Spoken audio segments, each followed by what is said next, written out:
signature candy cane has many components. We got the glory hole on, we've got the garage on because we're going to put some canes in there. See, that's how you get them ready to bend the tips. Then they still need to go in a cooling process. We've got past cane that we've pulled. This is our signature this year. This is our spec sheet. And Jake is here ready to chop up some color. Here we've got our 3 colors of the signature cane this year. What is that rock? Pretty cool. This is this ultra premium special glass with the sparkle in it. First time we've ever put it into a candy cane before. This one you can't just break into the perfect size chunk. That is crazy. That's like busting up a rock. Like, are you mining a rock? Pretty much. You got to take that to the diamond saw and cut off the exact amount you need. It's ultra expensive, so you really don't want to have any waste. Same with this color though, all the colors expensive, and we got our deep transparent green that's going to be going on top of our teal right here. And these come from Germany. We've got a couple different companies we buy our color from, but you want to pick the exact size, same thing over here, that you're planning on using for the piece and have as little waste as possible. So we got this nice sharp piece of metal. I'll pick what I'm shooting for, something like that. Pop it through. Now I'm gonna match that size. This one's a little thinner, so I'll go a little longer. And there we've got what we're gonna be using to make our signature cane 2025 Ultra. Okay, so this is a cane that you developed with the team. You did multiple tests of different colors. And so how many canes will you make, or how many pulls will you do? We do between 5 and 10 pulls depending on the cane design of the year. And when we do this pull, which you're gonna see in a second, you ideally want it to have it within our perfect spec'd out diameter and length of bend and all that goodness. So we'll have, this one clearly is not spec, so we'll use that for a different project. But we'll pull it out and we'll probably get, 20 or so on a good pull, 20, 25 lengths like this at the right diameter. And you chop them down, we load them in here. Then you'll load them into the garage, preheat them, and individually bend each candy cane. They're hand bent, beautiful pieces of artwork. And you go through the pile and, get into a rhythm and make them all as similar as you can to the style that we chose to make. Okay, so the train tracks are gonna come on the floor. Haven't done those yet. We're gonna add that to the video. And then over here is the floor. So we're gonna pull up the complete length of the floor, right? Yep, it's about to happen. All right, cool. Go Get ready. Stage 2. All right. All right, here we are. Jake, what are you making tonight? We are going for the signature candy cane pull. Here's the handy dandy tool. That's a really cool piece of equipment. Get ready to view that. You saw earlier Jake chopped up some color. Here it is. Got the spec sheet out, and the finished product is right there. Now these guys are heating up the color. There's layers of color that need to be taken. So inside the garage is the color preheating. Back to the glory hole. It's nice. A really cool, fun process to watch this hook together. We got Matt in the background there. He's heating up a color. We got Chris in the pink shirt heating up a color. And Jake is in the other purple shirt. Beth is doing some filming as well. My name is Michelle. I'll be one of your hosts for today. And these things, these ladders, are really cool. What they do is allow us to stretch the glass all the way across the hot shop and have it on. Wood will not affect the heat of the candy cane or stress it or crack it or anything. So we stretch them out on these wood pallets. Jake's got one of the colors here on his pipe. We're getting it set up to squish it, and we're gonna make it flat. It's called the tongue of the cane. So this is like the centerpiece of the candy cane. We'll show you again different styles, but see how it's flat and it twists inside there like a flat piece of ribbon. So this is step 1. These candy canes go through about 5 different processes to make them. So there is this center tongue. Matt's watching Jake to be right on time when he's ready for them. And to squash it, we use this tool called a taglia, and what it does is push down on the hot glass, and just like you would squash a pancake or a cookie if you were making cookies, it squashes it flat, and it's going on a cold metal marver and a cold taglia, so the hot glass got squished between. Now Matt's got some additional glass he's bringing to Jake. It's going on one side. Super hot. Taglia is our friend again. Nice squash there. Now we've got a sandwich of two colors. Beautiful squash. How we get the two-tone. Over here there were two colors. And zoom in on that. See how the two-tone is happening? That was the dark color that was just added, and the base color was this lighter one. So if you see on the tip there is another color, and that color is our sparkle glass. So while Jake prepares this, Chris is also getting ready with that final color. And here it goes. This is the sparkle glass, super expensive, very rare, and if it's used in the wrong ways, it doesn't show up very nice. So you only did 2 stripes on the side versus the whole piece, because if he wrapped it around the bottom there, it would just get wasted, and you're going to see that in some upcoming parts of the video. No waste. No waste, no whammies. So the taglia is this great tool, and he squashes it on there, and it's also stabilizing the heat. It's got a ton of clear that's going to need to be added to it, and that section's coming up. I'm going to show you one more time.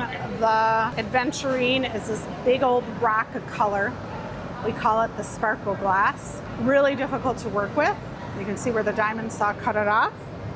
But they practice this cane a bunch, so they know what they're doing. And we'll be back in a minute for the next episode. A layer of clear needs to be added to this now. This furnace here houses our clear glass. It's got about 250 pounds in it. Depending on what we're working on, determines how much we pull out. Looks like it's bright orange because it is so hot.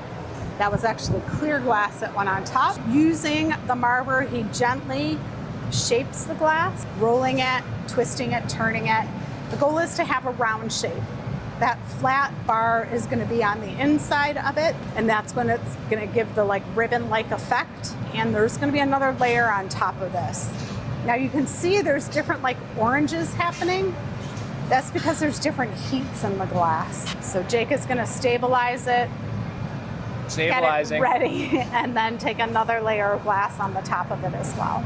So you can see it's only been a minute or so coming out of the furnace, how quickly the outer core cools off.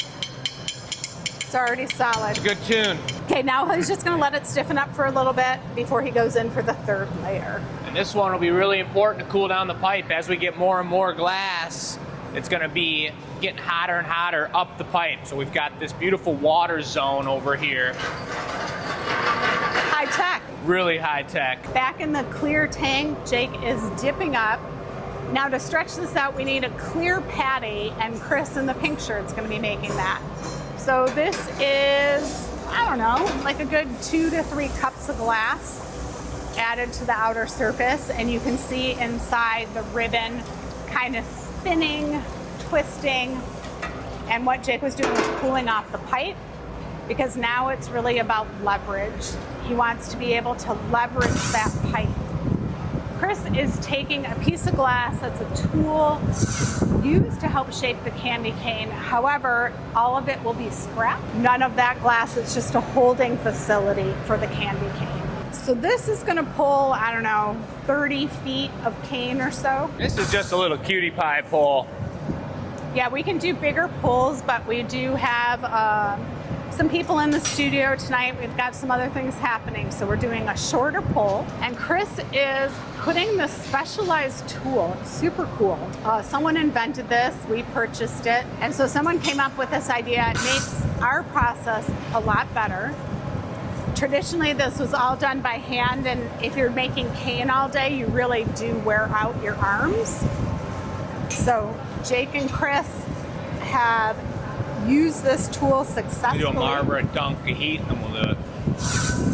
And rolling it on the marber just shapes it.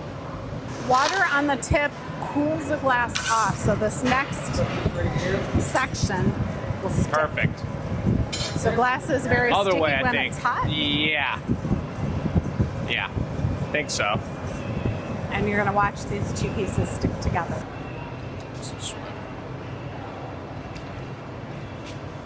All right, they're stuck together.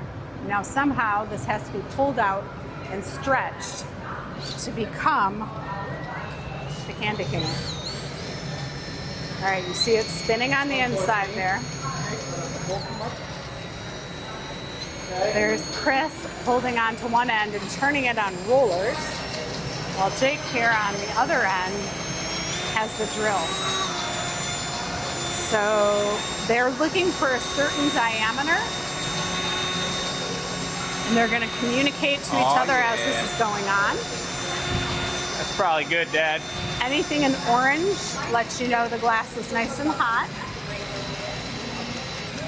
So that part still has some heat and is spinning, while Chris's end is cooling off a little bit, but too hot to set down yet. If I zoom in a little, you're going to see the color. Still too hot.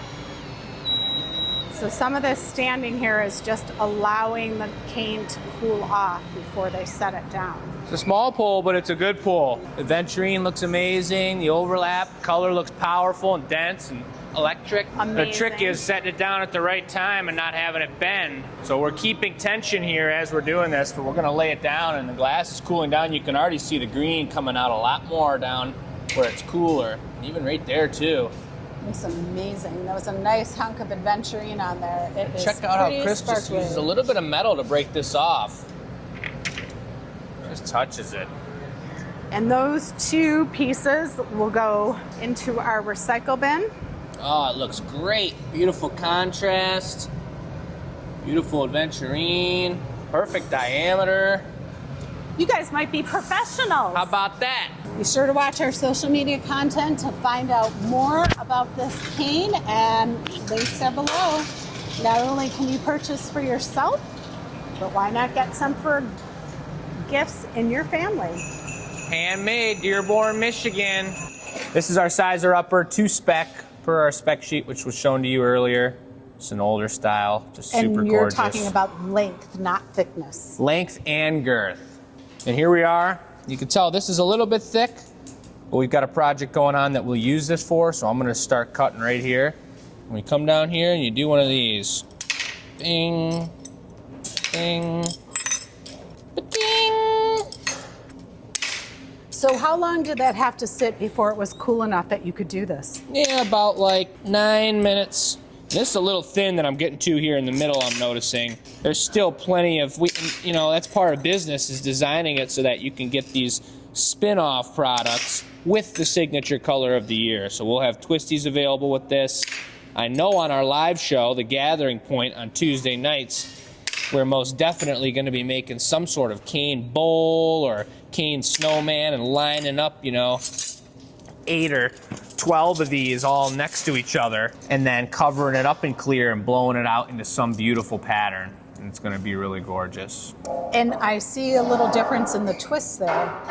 So one's more twisted and one's a little less twisted. Yeah, it depends on thickness too and kind of how it was pulled in the moment. You twist from one end all the way down as you're walking away, as you saw. So twists do vary, and that's the beauty of it, the handmadeness. I agree. That's the handmade, like, products will vary. So everyone's getting something unique and handmade. Polished on either end, and they each got their own handmade bend. But you guys check it out. There's a 3% donation give back every year for our signature item. And if you're just interested in cane themselves, we've got them on the website, and check us out. And show me, like, how do you bend the tip? Can you just bend the tip now to the candy cane? Let's see. The heck? So how does that process happen? With heat. With a lot of heat. Dipping up a pipe with some hot glass. Jake's in the house. Just a little tiny thing. We are gonna make a candy cane. You saw how we stretched it out. Now, how do you get that bend in the top? That's a darn good question. What you do is you take a small bit of glass. This item here is called a garage, and you put the rod in the garage. This cane's at 1,000 degrees right now. See how he went in there gently? Not too fast, not rushed. So each candy cane is hand bent. It's a long strip in there right now. And the next thing he's gonna do is the fold. Just gentle, gentle, gentle. He's got a special tool, a wooden tool here, and got that bend perfectly in the candy cane. Now let's take a look at our measurer upper right here. You don't want to touch this to metal because it'll crack, but bang, look at that. I'm right in between. Well, that's a little short actually, I'd say, on this one. But I have told, and we look on the spec sheet, it'll say a little better to be shorter than too long, because a long cane looks derpy, short cane looks clean and pristine. Okay, so the cane is completed, but now it still has to cool off. So that end there will get flame polished. That's a whole nother technique.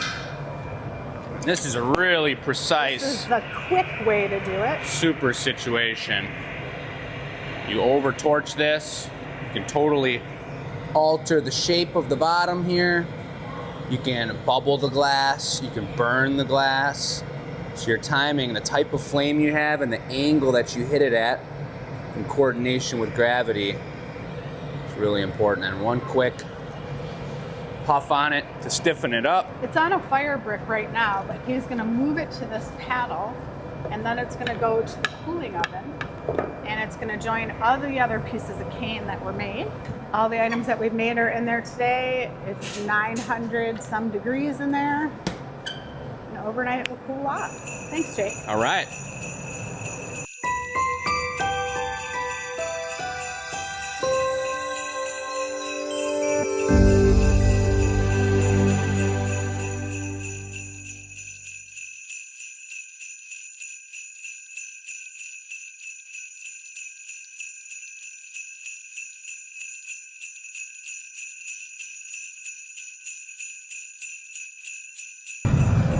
Boom. Nice.